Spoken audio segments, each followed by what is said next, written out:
what leaders really do, and that is they lead people through successful change.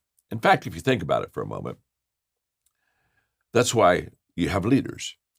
You have leaders to help you do the difficult things of life. I mean, if everything was easy and there was a fast answer for everything in your life and my life, maybe we wouldn't even need leaders in our life. But because life is uphill and because times are difficult and because adversity happens, that's why leaders are needed. In fact, I tell leaders all the time, during the most difficult times, be happy because that's why you're a leader. Do your best to help people go to that next level. I did a lecture recently entitled U-Turn Leadership. You know, we go down the road and all of a sudden we realize we're going the wrong direction, so we make a U-turn. And in this lecture that I taught on U-Turn Leadership, basically I said that you prove the strength of your leadership, the capability of your leadership by being able to U-turn an organization around. And what I mean by that is if something happens that's pretty adverse or difficult and the organization it's kind of going down, if leaders step in and begin to slow that downturn and eventually they kind of even it out and then they start to get the organization going the right way and start to building it and growing it and they start going to the top again. That's a U-turn leader. And the best leaders are not leaders who lead during easy times. I mean, honestly, I think almost anybody can lead during easy times, but leading during difficult times takes a lot of courage. It takes a lot of thought. It takes a huge amount of teamwork. I mean, you really have to bring your team together because at that moment you have to have truly all hands on deck. And so when I think of leading through change, you know, the first thing I think about is that when you lead through change, people look back at it and they say, wow, that was growth. We really grew during that time. And if you don't lead well during change, you kind of substitute the word growth for grief, and we say, "Oh my gosh, that really wasn't very good." So let me give you some comments on change because I deal with a lot of organizations that are going through change, and I try to help them kind of work their way through that process. And they're just some very simple comments that I want to make, and when I make them, you're going to say, "Well, yeah, that's very true." You're going to identify with them immediately. But hopefully, not only will you say, yeah, I got that. I think that's very true. Hopefully, it will help you to, within your own leadership and idea, to be able to respond in an incredible way to really, lead your amazing work even better than you have in the past. So just let me give a few comments on change. Number one is, first of all, few people like it. If you go out and just talk to people about, do you like to change? Most people say, no, not really. I saw a cartoon one time said the guy is asking, how many of you would like to see change in the world? And everybody raised their hand. And then the guy says, well, how many of you would like to be the change that's needed to make our world better? And of course, nobody raises their hand. It's kind of like, I really want you to change, okay? And so start changing.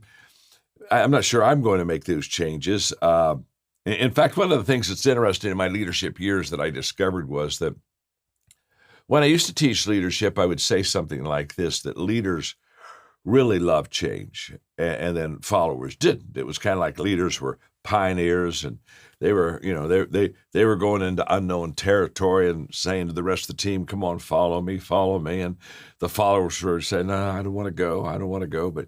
But I came to the conclusion after several years of teaching leaders in leadership that leaders do not necessarily like change either, unless it's their idea. Now, when it's the leader's idea, then all of a sudden he or she is saying, "Okay, gang, let's make the changes that we need to make." But regardless, whether you're leading, supporting on staff, regardless of what position you have in many ways a leadership position. And when we think of change, it's just uncomfortable. It's very uncomfortable. It's not easy for people to make. Let me illustrate that with you now. In fact, I'm going to ask you to do what I do. Just do me a favor. Just cross your arms like I have mine. Just you cross your arms probably every day, okay? You've probably done this thousands of times. And now every one of us, we have our arms crossed. And let me just tell you what I know about what we're doing. When I cross my arms to kind of visually show you what I wanted you to do, I crossed my arms the same way this time that I do every time. I've done this thousands of times, and when I cross my arms, I always cross them like this, every time. And so do you, by the way. So what I want you to do, there's two ways to cross your arms, but we only do it one way. So let's just have some fun for a moment. Just cross your arms the other way just for a moment. And the moment that you cross your arms this way, it feels totally uncomfortable. Now, why does it feel uncomfortable? Does it feel uncomfortable because it's wrong? No. It feels uncomfortable because we've never done it this way before. It's not an issue of right or wrong. It's an issue of we get into a familiar pattern. It's called a habit. And we just basically do things the same way. And we love that because what we really like is automatic. There's something wonderful about not having to think. There's something about going through your day kind of like in automatic, and you just through habit do these several things, and you kind of finish your day. And sometimes for people, 80% of their day is automatic. And automatic is really good for efficiency. There's a lot of wonderful things about automatic, but automatic is not good when it comes to changing or thinking of a better way to do something or looking around and say there has to be another answer. But when we ask people to change, go back to that arm for a moment. When we ask people to change, it's uncomfortable to them. Let me do one more exercise quickly with you. Just fold your hands like I'm doing here with you right now, okay? Okay. Now, as we are folding our hands, again, we have done this thousands of times. Let me tell you what I know about you and me. Every time I fold my hands, clasp them like this, I do it the same way. Every time I put these fingers together just like this. Now, there's another way for me to clasp my hands. I mean, this isn't the only way to do it. If I wanted to, in fact, let's do it. Let's just go over one finger at a time. And now clasp your hands. Now, the moment that you do this, it's uncomfortable. It's almost like, oh my gosh, let's get back to the right way. And the right way to us is the way we've always done things, or the way that is automatic or comfortable in our life. Now, I use this visual kind of on hands illustration, literally, to help you understand that's what happens with people and change. It's just uncomfortable. And most people do not want to continue to be uncomfortable. And so we would rather kind of almost have old problems that we're comfortable with than to go in and find new solutions that in territory where we've never been before. The second comment I want to make about change is that it happens, whether you like it or not. I love the people who basically say, well, I'm not going to change. Well, it's almost like if I say I'm not going to change, that everything's going to stay the same around me. And that's just impossible. I love the story of a man up in New Hampshire. I heard this story a couple years ago. And he was 100 years old. And so one of the local town reporters went out to his farm to interview him and, talk to him about 100 years. And so the interview started by the reporter looking at him, he said, I bet you've seen a lot of changes in your lifetime, haven't you? And the old man, he crosses his arm on the porch. He said, yep. He said, I have. He said, I've been against every one of them. And when I hear that little kind of humorous story, I think, my gosh, this is so true with so many. Yeah, I've seen the changes, and I've been against every one of them. Now, here's what I know, and this is where we're starting to get into what I would call the important part of the teaching. Change requires energy. Anytime you get out of automatic, you have to up your energy level. One of the things we like about automatic is we just by habit can do certain things.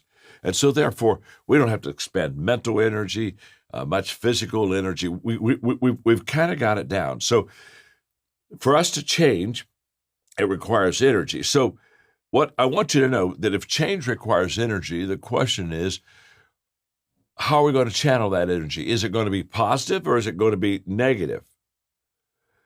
Because a lot of times change requires a lot of negative energy when people are fighting or saying, "No, I don't want to do that," or "I'm against that," or "Hey, I've seen a lot of changes. I'm against all of them." So the energy that change requires can either be positive or negative. And the secret, of course, obviously, is to not fight yesterday, the old ways, but to engage all of your energy in where you are and what you need to accomplish now and have what I call positive forward energy. And I think that is really very, very important because the tendency is, one of the tendencies I found is during adversity and difficult times, what people really want to do is just hold. They don't want to go forward. They don't want to even go backward. It's almost like if I could just stand still and hold my breath. And that's kind of a natural response when adversity hits us. I can still remember way back in 9/11, 20 years ago. I can still remember I had a company that helped nonprofits raise money. And every day of the year, we would sign a contract with some nonprofit to help them raise some money for the dreams that they had. It was a kind of a rewarding business. When 9/11 hit, and America just was paralyzed. And from September 11 to the end of the year, we never signed another contract, not one.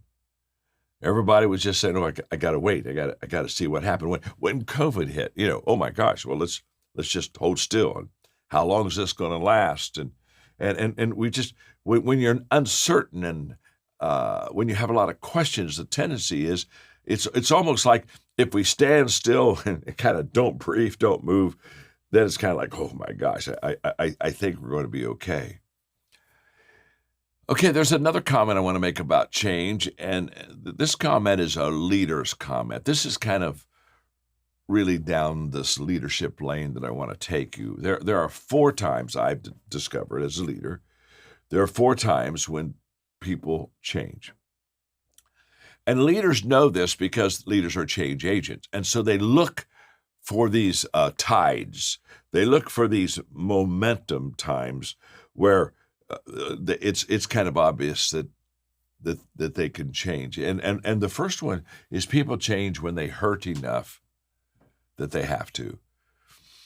Sometimes we are forced to change. I mean, we have just, and it can be something very difficult. I mean, it could be the death of a family member. It can be an adversity such as COVID. So many really hard things happen until we look at ourselves and we say, well, okay, I've got to make a change. I really do. In fact, during the first part of COVID, I would inform leaders that people were so numb that if they wanted to make changes, it was a great time to make it because people were so hurting that, what I mean? They would embrace any change basically they saw, especially if they thought it would in any small way help them. So people change when they hurt enough they have to. They change also, and by the way, that's not the most positive way to change because sometimes that change is almost too late. We've probably waited longer than we should have to make. We would like to be in front of change, not dragging and being drugged into change, that's for sure. People change, secondly, when they see enough that they're inspired to. In other words, this is a great way to have change where people see during adverse times, they see a leader that's leading well. I think right now, as I think of the leader of Ukraine and what they're going through, of course, with the incredible adverse situations with the war with Russia. And I just have to think, every day I think about this leader of Ukraine and how he has to be the most inspirational visual figure in that country by his strength and by his resolve and by his commitment to care and help the people and by his continual leadership decisions that he's making that's allowing the people to take a stand. There's just sometimes, hopefully an idea, hopefully in your organization, you're seeing some people in the midst of your change right now that they just inspire you. And they maybe don't even understand the change well, but they're in. They're all in. They're committed. They're settled, and they're saying this is what we're going to do. And it's wonderful when you see somebody that is doing what they should do during a crisis, and you look at them and say, "Wow, I want to be just like that." They inspire me to make the changes I need to make because I'm watching them make those changes themselves. Thirdly, people make changes when they learn enough that they want to. Sometimes in our difficult times, we just find a better way. We find a better answer. We find another answer. And that's one of the reasons we need to be out of automatic. And that's one of the reasons change is so important. It kind of moves us. And I made a statement during COVID, and that is everything that you want or need, but you don't have, okay? You want it or you need it in your life, but you don't have it. Everything that you want or need, but you don't have, is outside of your comfort zone. If it was in our comfort zone, we would have gotten it because it's comfortable. But there are things that we don't have. There are some things that we really need, but we don't have. But we never have had them because they're outside of our comfort zone. And so people change when all of a sudden they learn. They say, oh, I didn't realize that there was a better way. I had no idea. I see it. Oh, my gosh. Wow. Why wasn't I doing this a while ago? So people make changes when they learn enough that kind of makes them want to make the changes. And then finally, people, they make changes when they receive enough that they're able to make those changes. And receiving enough could be support, encouragement. Since I used the illustration a moment ago, go back to Ukraine. What's the president of Ukraine continually asking our country and other countries? Give me some more supplies. If you'll give me enough weapons, I can withstand this. I can hold this country. Well, what's he waiting? He said, if you'll just give me enough resources that I need, I'll be able to make this change. So those are 4 times, that people make changes. And as leaders, we have to look for those 4 times. Is there a hurting issue? Are they seeing and getting inspired? Are they learning? Are we giving them something that helps them to receive what they need to make those changes? And because we're change agents, we're trying to always look at these times and not miss them when they come. That's for sure. Another comment about change is the fact that we have to face reality. We just have to face reality. Max Dupree says the first responsibility of a leader is to define reality. So in IDEA and in every other organization, there has to be leadership who says, okay, this is where we are. This is where we need to go. These are the changes we need to make to get there. And, reality just has to become, it becomes really the foundation for change. Reality becomes not only the foundation for change, it becomes the foundation for the growth of your organization. Somebody told me this recently. I thought it was kind of humorous. It said the definition of a crisis is when you cannot say, let's forget the whole thing. Well, if you can say, let's forget the whole thing, that's not a crisis. It's when you can't say, let's forget the whole thing because the whole thing is here. And I've got to deal with the whole thing because it's right before me. Now, if I've got to do that, I've got to face reality. And by the way, the moment I face reality, I then begin to really have a foundation to really build my organization off of. Several years ago, I wrote a book on the 17 laws of teamwork. And one of my favorite laws is the law of the scoreboard. And the law of the scoreboard just simply says, the team can make adjustments when it knows where it stands. In other words, the value of the scoreboard at any time is not only to tell the fans how the game is going, but it's to help the coaches and the leaders of the team. Because on that scoreboard, pretty much they have very realistic viewpoint of where the team is. Are we ahead? Are we behind? Is it time to substitute? How many fouls does a player have on them? Basically, when we can see that scoreboard and we have a reality check, it allows us to make the adjustments we need. We make our adjustments off what is real. In fact, have you ever noticed in any stadium or any coliseum, the scoreboard is always extremely visible? I mean, you don't have to leave the gym and go down the side hall and to the corner lobby to look at the score. The score's right in front of everybody. Why? Because it's a realistic reminder at any time in the game exactly where you are and what you need to do to keep winning or to or to come back. And so there's a real sense of reality that is just very, very important that has to happen in change. And leaders, they're the ones who help us to have the reality. They're the ones who give us the clear picture, and the clear picture really is how we base all decisions on what we're going to do in the future. The reality is what we base our decisions off, not what we would wish would have happened, or we question what happened, or why did it happen, or I think this could happen. No, it has to be, you start with reality and then you build your organization. Another thought, as we're talking about how leaders help people through change, is to lead well and to help people through change, you have to practice what I call a positive life stance. And I really love that phrase, positive life stance,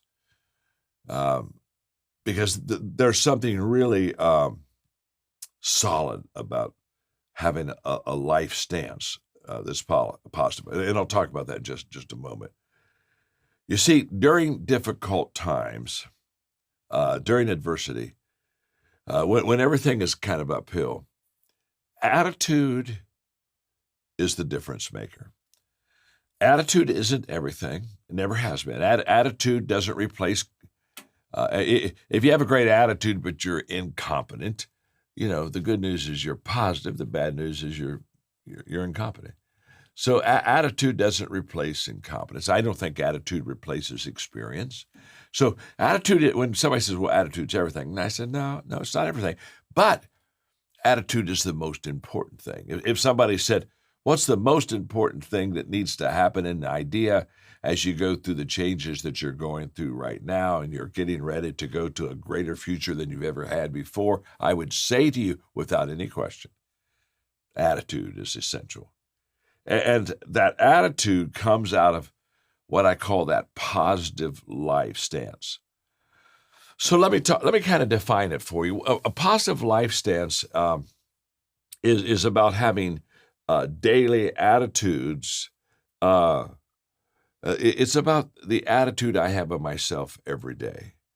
It's about the expectations I make of myself and others every day. And it's all about how I see things. How we view things is how we do things.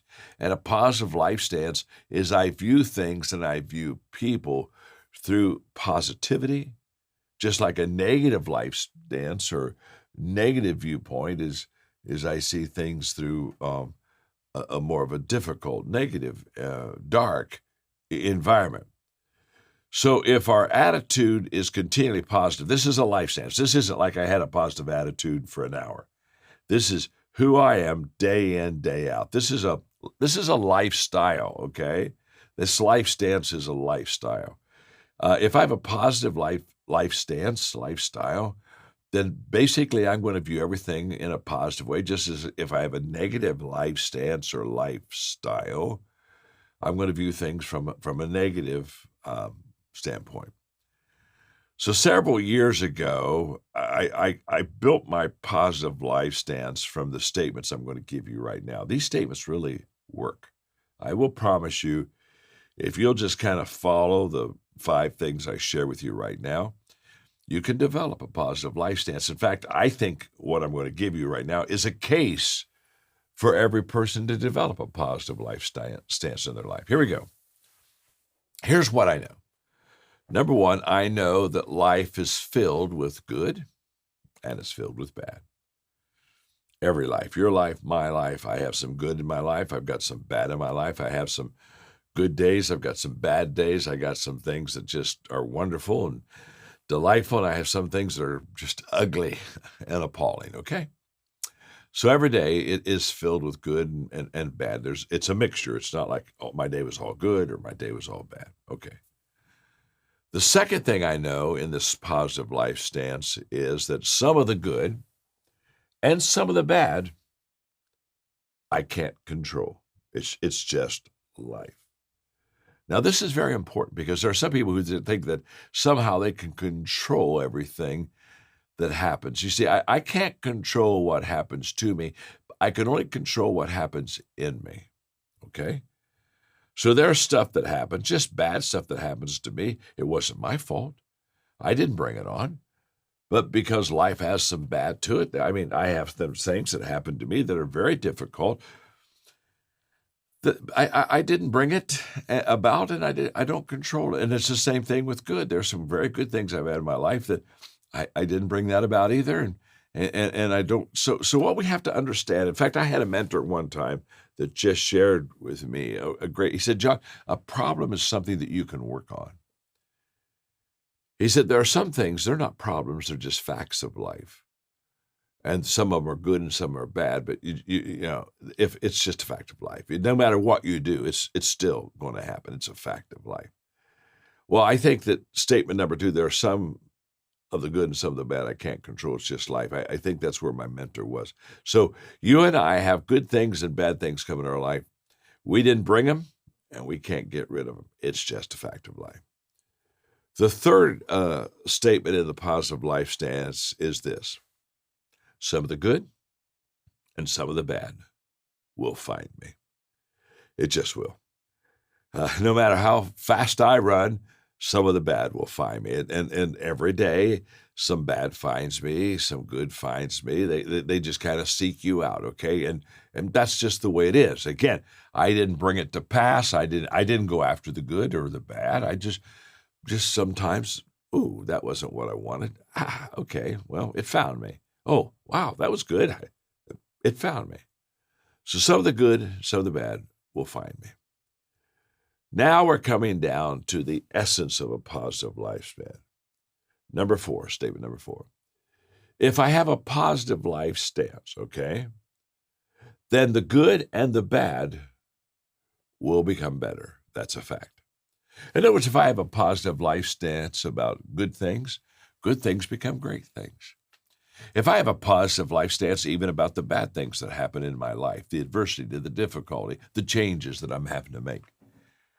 If I have a positive life stance, guess what? The bad is still not great, but it will be less bad than if I lack a positive life stance. So a positive life stance takes the good and the bad and elevates it and makes it better. It just does.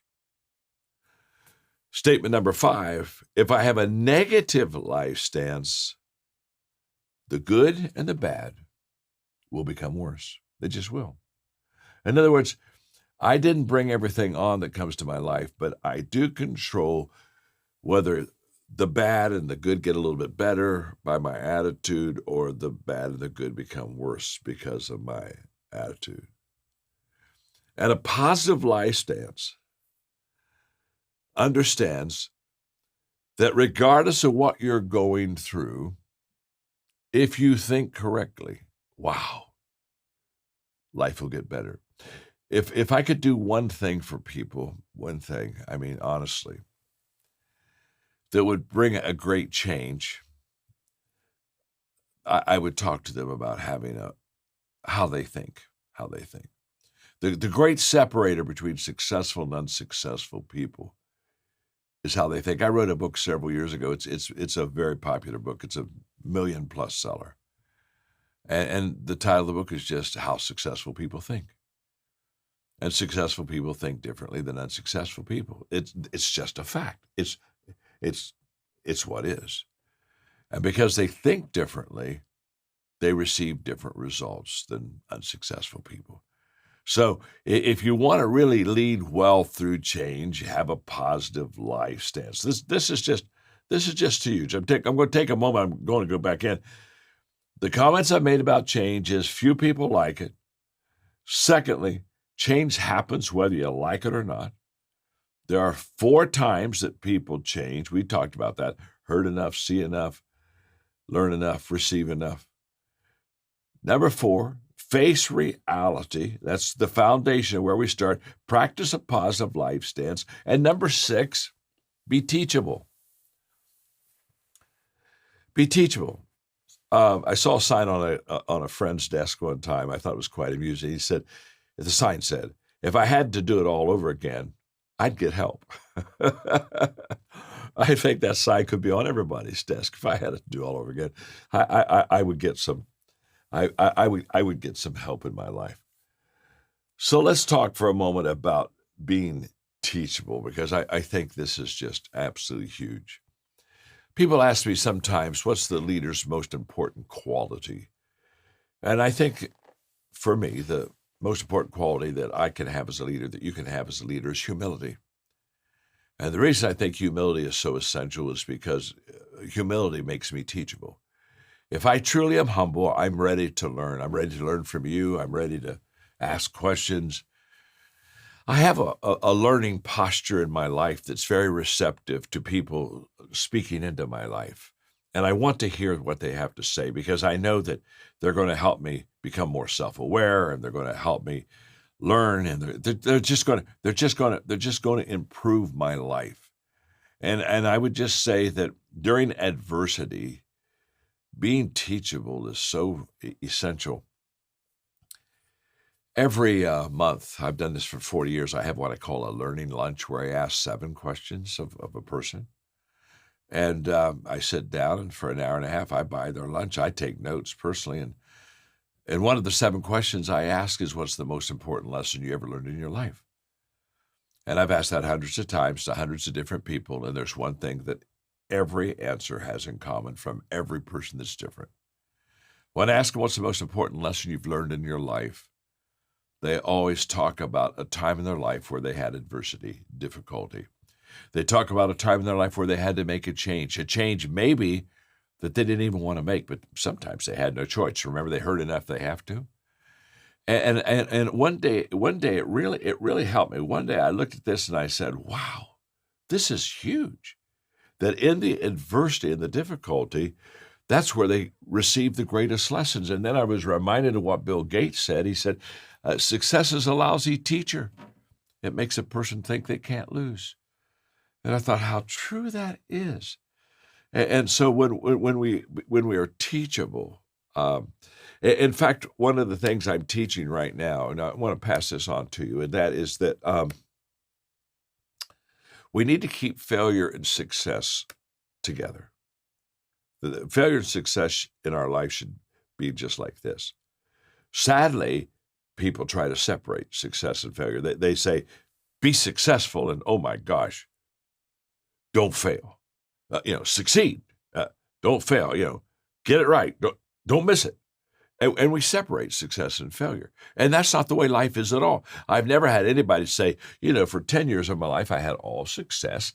And then for 3 years, I had nothing but failure. No, nothing. The success and failure are in our life almost on a daily deal. We have some wins, we have some losses. We got to keep them together. And the reason that we need to keep success and failure together is if I'm doing really well and I'm on a momentum roll and I'm just succeeding a lot, I need to keep failure right beside that success, because it teaches me humility. And if I'm having a few bad months and I'm failing, I'm kind of in the ditch all the time, I need to keep success right beside me, because success will give me resiliency. You see, failure helps success, and success helps failure. They need each other. They don't work optimally unless they're together. And so I just want to encourage you throughout all the changes that you have, some wins, some losses, some ups and downs, some hills, some valleys. You're going to have that, an idea. We have it in every organization. It's okay. It's okay. Be teachable. When you're failing, say, okay, what do I need to change? And by the way, when you're succeeding, say, okay, what do I need to change? The problem is we try to hold success as it is, which causes us problems in the future. And we try to get rid of all failure, which causes we don't need to treat them as either or. They're both and they really work together. Number 7, the 7th comment about change is, okay, this is kind of like Oprah, okay? This is something she would say to you or me, but it's just true. And that is, during the difficulties, adversities, the changes, the things you don't understand, things that you don't like, during that time, just be your best friend. Just be your best friend. You know, the most important person that you and I are ever going to listen to every day is ourselves. What you say to me is important, but it is not as important as what I say to myself. If you say, maybe I didn't do a good job, okay. But if I say I didn't do a good job, that has a whole much more weight. Or if you said, John, you did a great job, and that's nice. But if I say, boy, John, you did a really good job. You did well there. That's even the words that you hear from yourself are the most important words that you're ever going to hear. And so be your best friend. In our companies, I teach what I call the 24-hour rule. The 24-hour rule is just very simple. You know, I tell people when we do something great and we have a great win, let's celebrate for 24 hours, then could we get back to work? Okay. And if something is bad happens and, oh my gosh, we got hit in the gut, we didn't see the punch coming, and it was terrible and it's not good, moan, groan, moan, cry, kick the cat, whatever you do for 24 hours, it's okay. But after 24 hours, get back to work. I have a sign in my office that just simply says yesterday ended last night. And guess what? It did. Yesterday ended last night. If it was a bad day, it ended last night. If it was a good day, it ended last night. It ended last night. What part of that do we not understand? If it ended last night, we don't do any effective work on what has already ended. We can only do effective work on what is happening right now. So be your best friend. I can still remember as a very, very young leader when my best friend left the organization, left my team that I was on. Wow, that hurt a lot, you know. But when he left the organization, I was my best friend. I can remember there was a leadership position I really wanted when I was in my late 30s, and I didn't get it. Ooh, that stung a little bit, but I was my best friend. I can remember a financial business decision that, you know, cost me a couple $1 million, and wow, that really hurt. But I was my best friend. There's something important about you loving yourself and being your best friend during a crisis that really helps to make a difference in your life. I think it brings a rebirth in your life when you can, during crisis and change, be your best friend. I would like to talk to you out of a book that I wrote a couple years ago, and it's called Leader Shift. And leader shifting is all about becoming agile and nimble. I wrote this book before COVID, but when COVID hit, because there was so much immediate upheaval, it became just really a bestseller because we use the word pivot all the time during COVID, and this is kind of like a pivoting book. How do you change? How do you change successfully? And we all know, including ourselves, that a lot of times we resist change. It's just natural. I think all of us kind of like to kind of get in a comfort zone, kind of like to get into automatic and, okay, now I've got this down, been there, done that type of a mindset. But I'd like to visually illustrate change just for a moment for all of us, and that is, um, yeah, I'm sure you're going to be taking some notes as I teach, but before we take notes, if you just do me a favor and just cross your arms like I have right here. Just everybody just cross their arms and hey, look at your neighbor, make sure they're crossing their arms just like this. Now, here's what I know. We've done this thousands of times, thousands of times. Every day we cross our arms. But what's interesting is we do it the same way every time. Now, there are two ways to cross your arms. So I have one of the ways right here. But obviously, if I want to, I could cross my arms the other way, but I don't. I always cross my arms this way. And because I've done it this way for years, thousands of times, this is comfortable to me. This is quote the right way to close your arms, just like this. And the moment now, do me a favor, just cross your arms the other way. And the moment you cross your arms the other way, it's uncomfortable. Think, oh my gosh, hey, I got to get back to this way. Change is uncomfortable. Do me one more favor, if you would, just kind of clasp your hands like I'm doing right now, okay? Just like this. Now we've done this hundreds and thousands of times over the years, and here's what I know: we always do it the same way every time. Every time I clasp my hands, I do it this way. Now there are two ways to do it. I could also go move over one finger. In fact, do that with me, okay? Move over one and clasp your hands like that. And the first thing you feel is, oh, it's uncomfortable. It's, you know, well, sure, it's uncomfortable. We've not done it this way. We always do it the same way. Now, the reason I use that illustration is because change is uncomfortable. And whenever we do anything kind of different or new, it doesn't feel right. It doesn't quite feel the same. And what leaders do is leaders understand that change is so essential for the growth of an organization, for the growth of a person.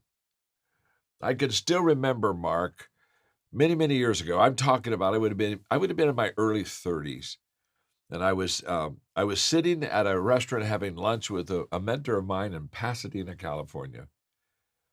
And that day we were talking, and he took a napkin and he just took up his pen, and on a napkin he wrote these three words: change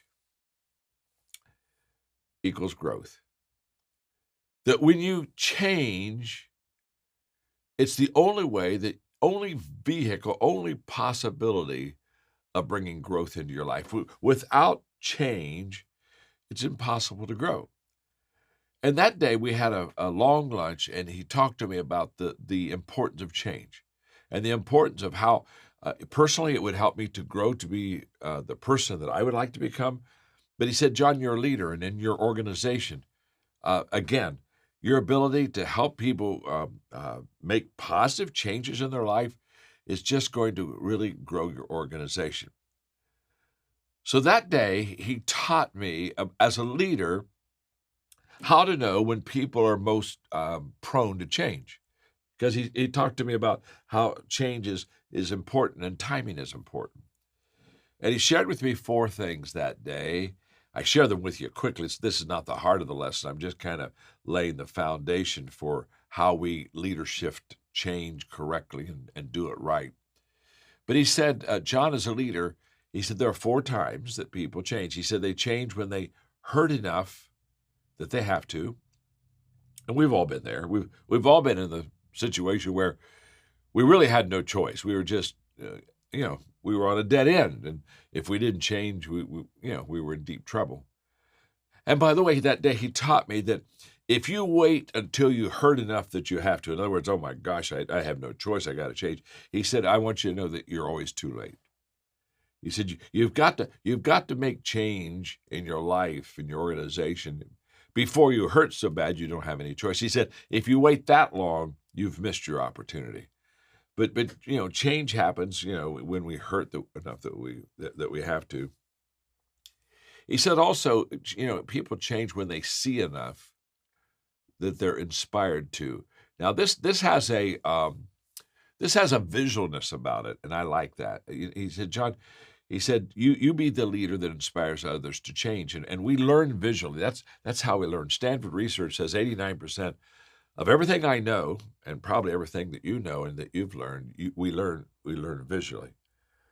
And so he said, as a leader, you really want to let your people see you change and be positive about it, and it inspires others. It inspires others to change. He said, thirdly, people change when they learn enough that they want to.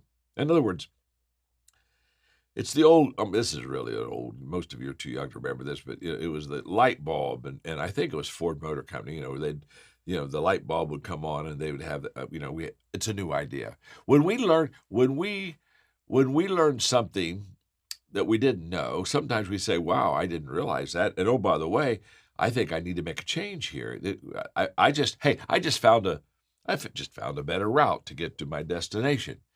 So people change when they hurt enough they have to, but that's always too late. So you never want to get in that position. When they see enough that they're inspired to. One of the things that great companies do is the leaders pave the way for the change of the people because they model such a good attitude and possibilities of what that change will bring to the organization, that it inspires the people. And then, all of a sudden, I learn a better way. And when I learn a better way, what do? I start thinking that way. That creates change. Fourthly, people change when they receive enough that they're able to. And that receiving enough that a person's able to make a change, that may be resources, that may be a team around you to make that change. In other words, you supplement the things that you need to do with people, time, resources, ideas. But those are the four times that people really changed most naturally. Heard enough they have to, see enough that they're inspired to, they learn enough that they want to, and they receive enough that they're able to. When I teach on leadership, one of the things I teach is the fact that the one thing that all great leaders have in common, and this is really true in your life, Mark, but in the lives of great leaders, great leaders, they see more than others see. In other words, they see a bigger picture, and they see before others see. They not only see a bigger picture, but they just see it quicker than everyone else. And I have taught leadership around the world. We've trained leaders, 6 million leaders in every country of the world, our companies have. And so I understand different countries, different cultures, but the one thing all leaders have in common, regardless of country, culture, time, is that leaders just see more than others see, and they see before others see. Now, when that happens, if I see more than others and I see before others, what that means is that I need to lead the way and bring in about positive change in the organization. If I see the bigger picture and if I see before anyone else, then it's important for me to move. I had a wonderful mentor, John Wooden, who was a great coach for UCLA Bruins. And in fact, we just finished March Madness. My gosh, John Wooden won 10 national championships. And that was a pretty amazing accomplishment. I also know Coach K, and in fact, I went to Cameron, the place where Duke plays basketball, just a couple of weeks ago, and I watched the last game at Cameron with Coach K when they were upset by North Carolina, and then of course they were beat by them in March Madness, but Coach Wooden was a great teacher. I've talked to a lot of the guys who played for him, and they basically say he taught them so much about life that, yes, he taught them how to be a good basketball player, but he was bigger than basketball. Anyway, one of the statements that Coach Wooden would often share with me is he would say, John, when opportunity comes, it's too late to be prepared. He said, some people say, well, if an opportunity ever comes, then I'll prepare. I'll kind of learn how to do it. And he said, no, we ought to be growing and learning in such a way that when opportunity comes, we can seize that moment. How do we leader shift? How do we move to the next great opportunity and do that before others do? I mean, again, the decided advantage. Let me just say one more thing. When I started off, I'm 75. When I started off as a leader, um, really seeing more than others could see, that was all you had to do. Before, back then, wasn't so essential. Um, it really wasn't. If you could just see the big picture, you're gonna be fine, and whenever you wanted to move, you could move. But today, really before has started to have heavier weight than even seeing more, because things move so quickly and timing is so incredible. I was getting ready to speak for a conference a couple of years ago, and I was on a pre-call with the leaders and just trying to know how I could serve them best. And they shared with me that their theme for the conference was fast forward. And then they asked me, they said, John, when you see that theme, fast forward, what do you think? And I said, well, it's only two words. The word fast, when I think of fast, all I think of in the culture that we live in now is fast is faster than it's ever been before. Everything is, time is shrinking. I love people who say something like, I don't want to make that decision right now. I'm going to wait till things settle down. And I'm going to wait till they slow down and things kind of get normal again. And then I'll make that decision. I want to look at them and say, you're never going to make the decision. It's never going to slow down. It's never going to, you're never going to have that space that you just think you need to make that decision. Fast is faster than it's ever been before. And forward is shorter than it's ever been before. Again, when I started off 50 years ago, literally, now, Mark, you're not as old as me, but you may remember this. I mean, there used to be a time where a company would have like a 10-year kind of long-range growth plan. Okay, here's what we're going to do for the next 10 years. And then you maybe had a 5-year mid-range plan. And a short-range plan, a long time ago was 2 years. I mean, oh my gosh, that's a short-range plan, 2 years. Now today, a short-range plan back then, of 2 years is a ridiculously long-range plan. Now somebody says, really? You can do a 2-year plan? And so forward is it's condensed. It's shorter. And because of that, because of where you are, because you're on the leading edge in automation and the things that you do, because of where you are, there are three shifts in leadership. I think in the book, I think there are 11 of them. But there are three that I want to talk to you about and let you apply them to your life and to where you are, and hopefully it'll be very helpful to you. The first shift I want to talk to you about is a personal shift. It's a personal growth shift, and that is that in my lifetime I have moved from being goal oriented to being growth oriented. Now, I started off my life being very goal oriented. In fact, when I was in my 20s, I had a mentor at breakfast one time ask me what my plan for growth was. I didn't have one. In fact, I didn't have any clue I was supposed to have one. And he said something to me that day that just changed my life. Isn't it interesting how somebody will say something to you, or you'll experience something and you'll look back at your life and you'll say, that was an important time for me. I think it was Steve Jobs says that as we look back on our life, we can connect the dots. As we look forward, we can't.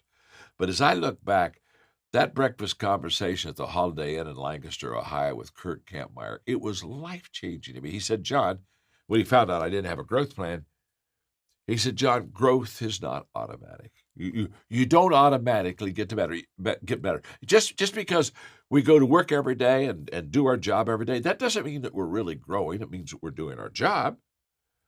But we have to keep learning more and expanding. And so he challenged me to develop a growth plan, of which I did. Now, when I say I developed a growth plan, I really didn't know what that would be like, and I'd never had any experience. And in fact, I went to dozens of my friends and I asked them, do you have a growth plan? You know what's interesting? I went to dozens of my friends and asked them if they had a growth plan, and not one friend said yes. Yeah, I have a personal growth plan. Isn't that interesting? That's when I learned that almost all of us just kind of think that if we show up to work, we'll just automatically grow. But that breakfast changed my life. So I didn't know how to develop a growth plan, and so I found one. Paul Meyer of Success Motivation Institute out of Waco, Texas, had a goal-setting kit, and I never will forget because it was expensive. I mean, we're talking about 1973. I think it was like $795, and that was like a month's salary for me back then. And so Margaret and I, we didn't have credit cards. We just saved up for about 6 months until I could afford to get the personal growth plan. Now, here's what I want you to hear. So the first growth plan I ever had in my life was a how to set goals growth plan. And it helped me tremendously. In fact, I spent 2 years, I mean, it had cassettes, it had workbooks, it had practices. And I spent about 2 years really learning how to set goals and do all those things. And I can promise you, it helped me. It launched me. It was a specific growth plan to help me to grow, and I did. And then I heard Earl Nightingale. I heard Earl Nightingale say that if you would spend 1 hour a day every day for 5 years on the same subject, got it? 1 hour a day every day, same subject, 5 years. Earl Nightingale said that you could become an expert on that subject.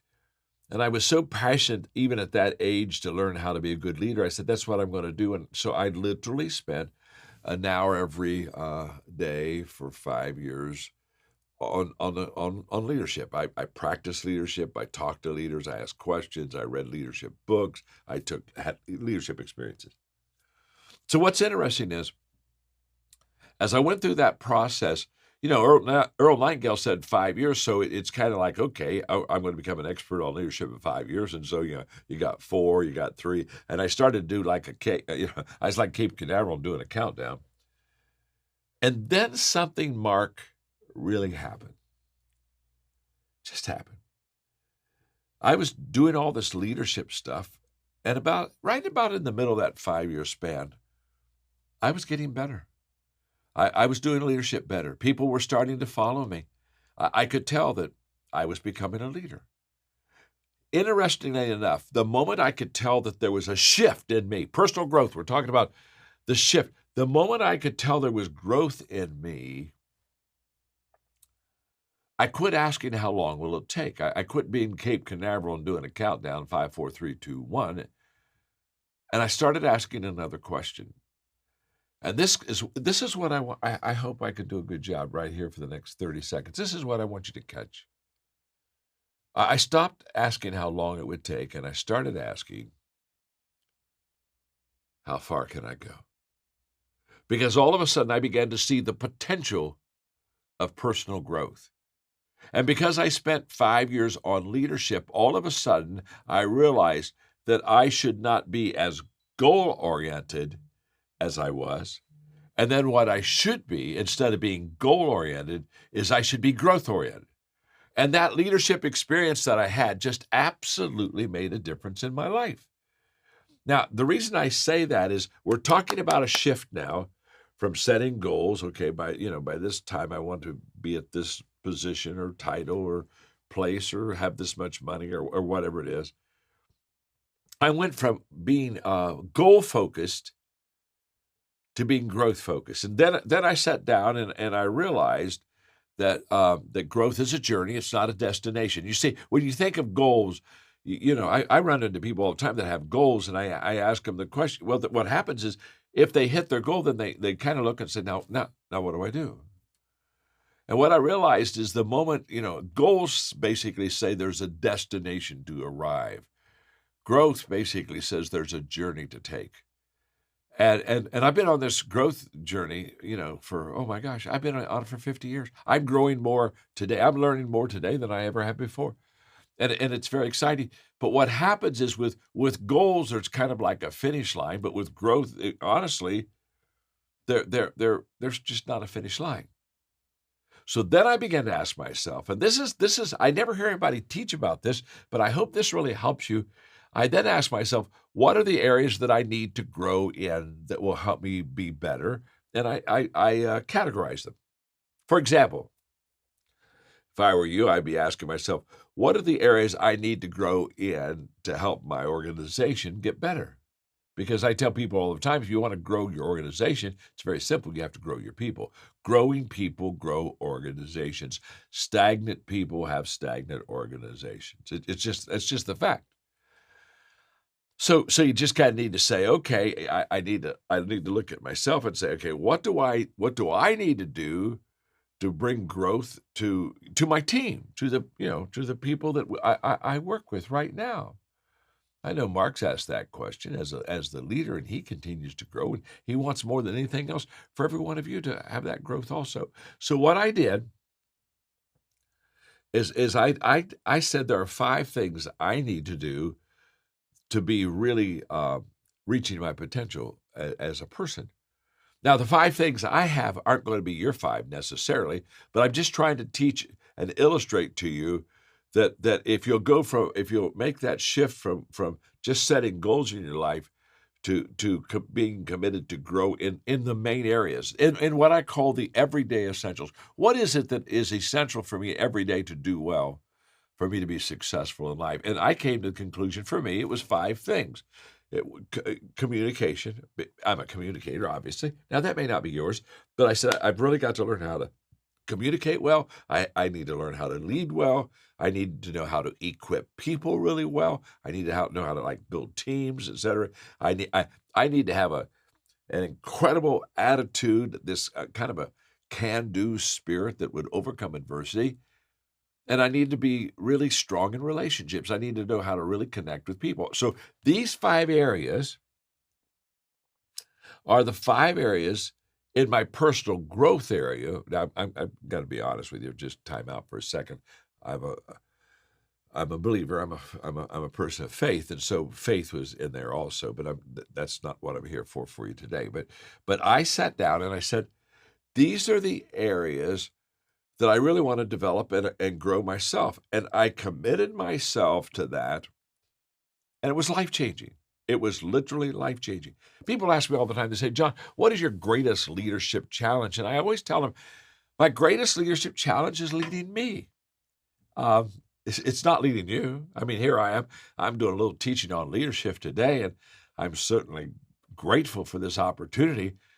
But I'll teach you these principles, and then you'll finish your conference and you'll go on with your life, and I'll go on with my life. And it's easy to tell you what to do. It's much harder for me to do what to tell other people to do. In other words, you know, it's like I said one time, if I could, if I had to, spank the person that has caused most of my problems, I wouldn't be able to sit down for a week because I have to always deal with myself. And that's why I like this leadership from goals to growth, because it's a personal thing.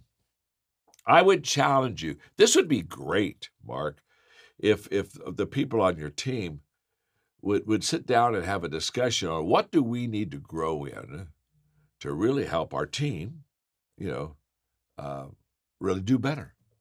If we really want to grow ourselves to grow the organization, then what are the 2 or 3 things? And don't get a lot of stuff. Don't say I've got to grow in 13 areas. Nobody's going to do that. It's too much. In fact, when I did 5, I thought, wow, that's a lot.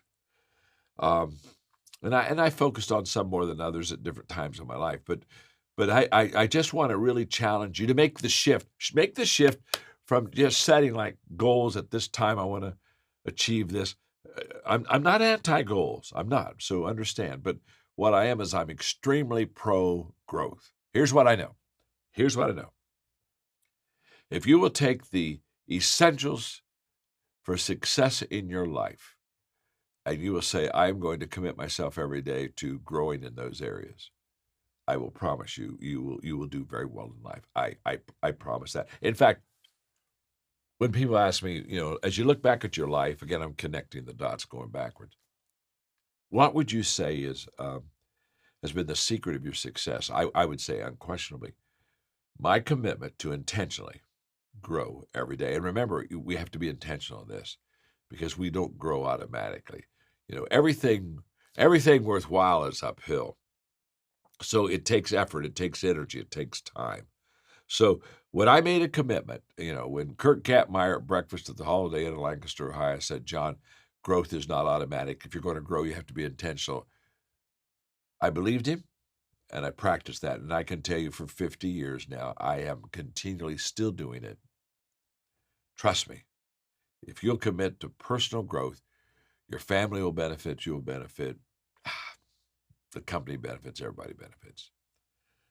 Let me give you another shift that's in the book that I think is so essential for the success of you, your family, your incredible organization. Let's talk about the shift from maintaining to creating. This is what I call the abundance shift. And let me just say this. The natural thing for organizations to do is to maintain. That's why I teach people all the time, today's success is the biggest detriment you have to tomorrow's success. Because the natural tendency is, let's find a good way to do this, and then let's just keep doing it this way. So, let's, oh my gosh, I think we got it. Okay, let's just hold on to it. This is good. And what we don't realize is that it's impossible to maintain and be successful. That's why Mark gave you a new product launch. I mean, it's because he sees a better future, but that better future is not just doing what you've done in the past. If I always do what I've always done, I'll always get what I've always gotten. Okay, so that isn't what you want to do. You've got to constantly be, seeing more than others see, and seeing before others see. So when you go from maintaining, kind of holding on to what you have and trying to, hug it to death, to creating, you enter into what I call the abundance world. And the abundance world is an incredible world to live in. I mean, basically, people in this world live in one of two camps. They either are in an abundance world or they're in a scarcity world. And if they're in a scarcity world, they're constantly scared. They're frightened. They're concerned because they just basically say, all I got is this, and I got to hold on to this because I don't want to lose it. If I lose it, I'll have nothing. Where an abundance mindset says there's more out there. In fact, let me just say this. An abundance mindset says there's always an answer. So when I run into people, they say, well, I don't think there's an answer for that. I just smile and I say to them, you live in a scarcity world. There is an answer. There's always an answer. Now, I may not know the answer, but the very fact that I believe there is an answer keeps me in the game. I was being interviewed recently, and somebody asked me, I've written several books and I'm quite creative, and they say, give me the key to creativity. And I know they were looking for some kind of a creative answer, like, oh my gosh, creative people, they just think in other worlds and dreams come true, and kind of ethereal. And I'll never forget, I looked at them when they said, what's the secret to creativity? I said, the secret to creativity is to believe that there's always an answer. Because if I believe there's always an answer, I'm always searching for the answer. And let me just say, when you go from just believing there's always an answer to even what I call super creativity, see, when you're really creative, you not only believe that there's always an answer, so you're always digging and looking for the answer. You know what also you believe? You believe there's always a better answer. See, this is huge. If you could sit here in this studio right beside me, and you and I could just have a one-on-one conversation, my dear friend, I would share with you that everything I'm doing today, my writing, my speaking, my 7 companies, my transformation of nations around the world, if you would ask me, John, talk to me about what you're doing right now. The thing I think that I would say that would startle you is the fact that I believe that everything I'm doing right now, I think we're doing a pretty good job. But I think everything I'm doing right now could be improved. I believe every day brings an improvement opportunity to me. I believe that every person has an improvement idea for me. I believe that everything can be improved. Mark Cole, who's the CEO of the John Maxwell Enterprise, a few years ago, we were in the Middle East and I was doing some speaking. One night we're having a late dinner and he said to me, John, I watch you and you celebrate successes in our companies. I mean, nobody celebrates more than you, and you high five everybody and say thank you. And, we have a party or whatever we need to do with our success. And then he said, I watch you within 24 hours. You're right back to let's go build a company. He said, I've never, I mean, it's just, he said, talk to me about this. He said, you know, you don't celebrate long until you realize that you got to get back in the game. And that evening we had a great conversation on the difference between best and better. You see, best is what I'm doing right now. I'm doing my best to do a good talk. I mean, Mark's a great friend and I love him and I admire your leadership, Mark, and what you do in your organization. So I'm doing my best for you today. In fact, I got up early this morning. I looked at my notes and I tweaked some stuff and how can I make it better for you? And so right now I'm delivering my best. I'm giving you 100%. I'm not giving you 50% and holding something back. I'm giving you it's my very best, but best is for now.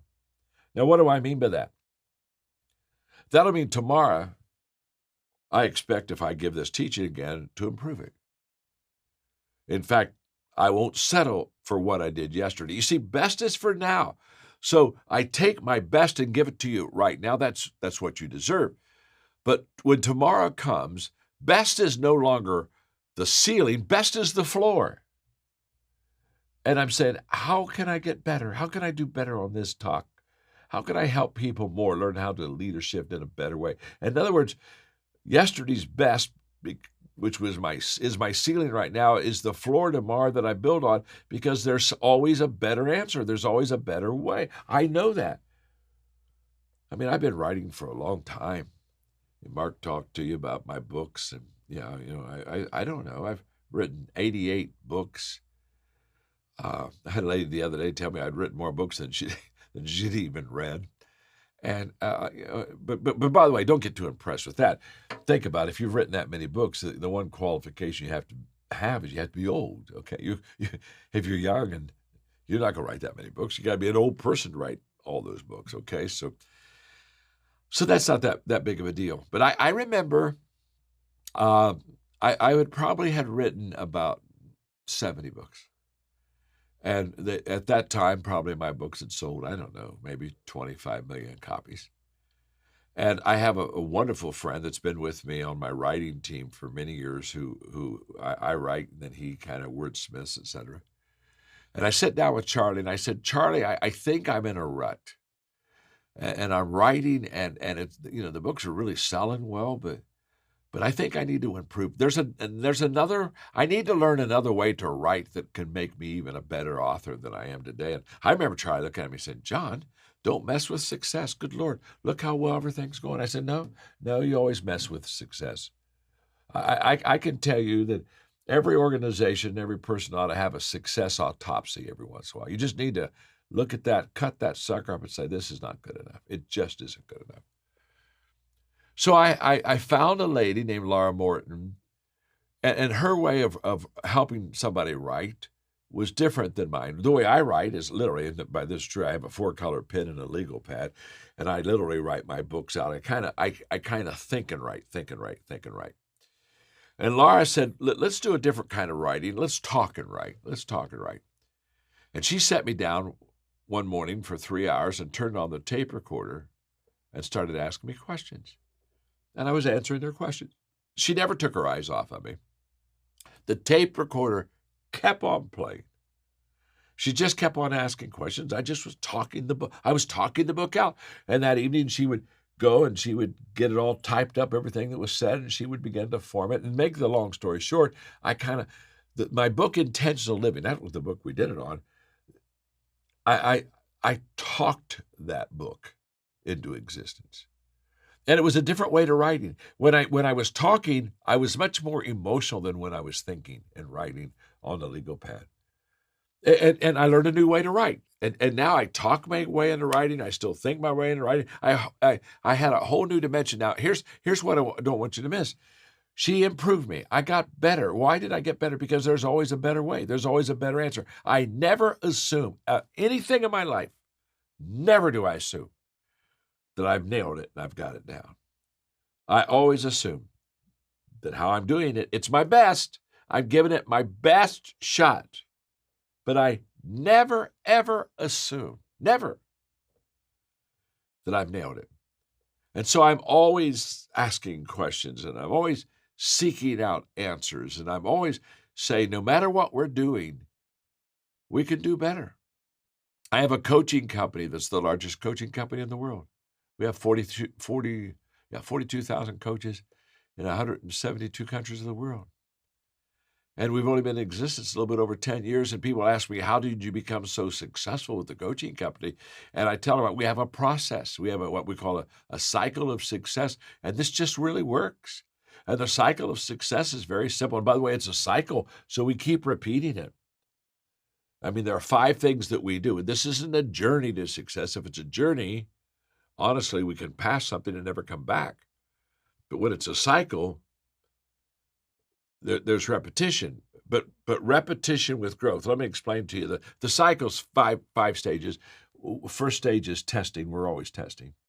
Why? Because that's the only way that you can discover something new. So you have to get out on the edge. You have to go where you haven't gone before. You have to do what you haven't done before so that you can learn what you've never known before. So we're always testing, and so because we test so much, guess what comes with testing a lot of times is failure. It just does. Why do you have so much failure when you have so much testing? It's because you haven't done it before. Yeah. So if you test 10 things in a year, you're going to have maybe a half a dozen failures. But if you test 100 things, you could have 500 or 600 failures. So there's a relationship on how much I test and how much I fail. But that's okay. It's okay. Because the reason that we, out of our failure, the fruit of failure is what did you learn from it? What did you learn? So when people talk about their failures in life, okay, I'll listen to your failure, but as soon as you're done, I've got a question for you. What did you learn? What did you learn? And if you did learn something, you go to the 4th stage of the cycle. So we test, we fail, we learn, and that's improvement. We improve. We just don't learn to have head knowledge. We improve to practice, to get better. How do you develop leaders? Practice leadership.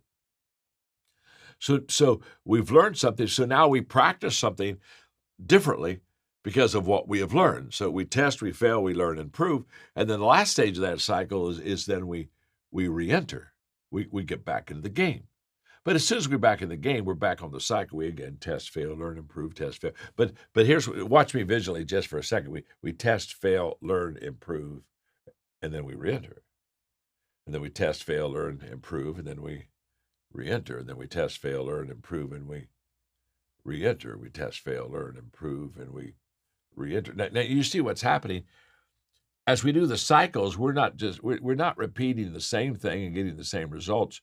We're repeating the steps because they're essential to success and they're essential to learning and growing. But every time we repeat those steps, we've upped ourselves. We've kind of gotten to a new level, and that's absolutely huge. It's huge in my life. It's huge in your life. This one's the most life-changing in my life. It may not be in yours, but in mine it is. And that's the shift from directing to connecting. This is what I call the communication shift. And when I'm directing you as a leader, and this is what I did as a young leader all the time. I was a directional visionary leader. I'd basically say, you need to know what I want you to do. You need to know what I know. So, excuse me. So I was always pointing into the hill and direction, say, let's charge that hill. That's a directing leader. A directing leader basically says, you need to know what I want you to do. But a connecting leader just really flips that. Instead of saying, you need to know what I want you to do, I look and I say, I need to know what you want. Wow, that's just totally different. And you say, John, how did you make that shift? I made that shift because I began to understand that I was leading by assumption. You see, you have to find your people before you can lead them. And so many times as a young leader, I wasn't finding my people at all. I was telling them what I wanted them to do. And I was never asking any questions. And what I was doing is I was leading by assumption. And that's, for a leader, that's horrible. Assumptions are that's the mother of all mess ups in leadership. When I assume that I know where you are on the team and what you're thinking, I'm already in trouble. I have to find you. And how do I find you? By asking questions. I have to find you, then I can lead you really well. I was being interviewed in New York a couple years ago when I was on a book tour, and the reporter asked me, he said, John, what's the greatest change you've ever made in your leadership? I said, well, the greatest change is when I was a young leader, I was giving directions. Here's what I want you to do. Here's where I want you to go, take off. And I said, I went from a directing leader to a connecting leader. And so now, instead of giving directions quickly, I ask questions quickly. Why? Because I want to find you. I want to find out exactly where you are. I want to create common ground. I had a wonderful friend in the sports world, Pat Summitt. She was the basketball coach for the University of Tennessee Lady Volunteers. And in her world, in women's basketball at the time, she was on the same level as John Wooden was in men's college basketball. Great leader she was, a great coach. So she used my books with her team all the time, and we would talk. She would call me up and she would ask leadership questions, and I mentored her. And I never will forget one of our conversations. We talked about assumptions. What happened is I went up to be with her when her team was playing a basketball game. And at halftime, I went into the locker room, and the girls, the college ladies, they set up. They had about a dozen chairs right up with a big marker board. And the coaches, they went out of the room, so I just sat in the back of the room where the players were. And one of the players went up to the marker board, and there were 3 columns. What did we do right? What did we do wrong? What do we need to change?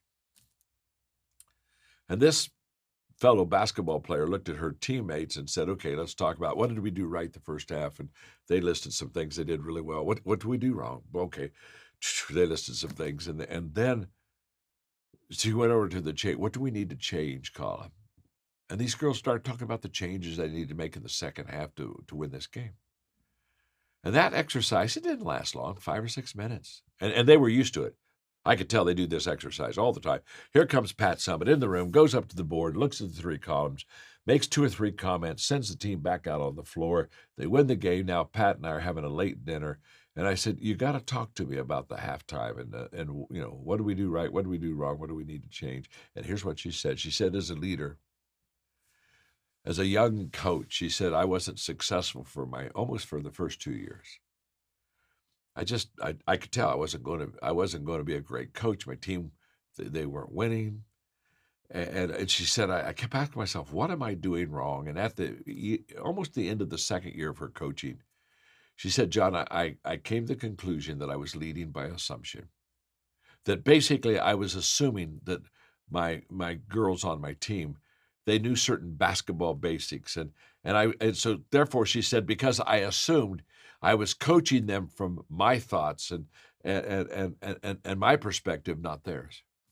And I was missing them. And she said, I determined in that second year that I would find the girls first and find out where they are. And then I would coach them from where they are to where they need to go. That was a life-changing conversation with me, because I thought to myself, and that's where I started making that shift. I said, I need to start making that shift. I need to instead of assuming that my team knows these things, I just kind of need to ask questions and find out where they are. And then when I find them, then I can lead them.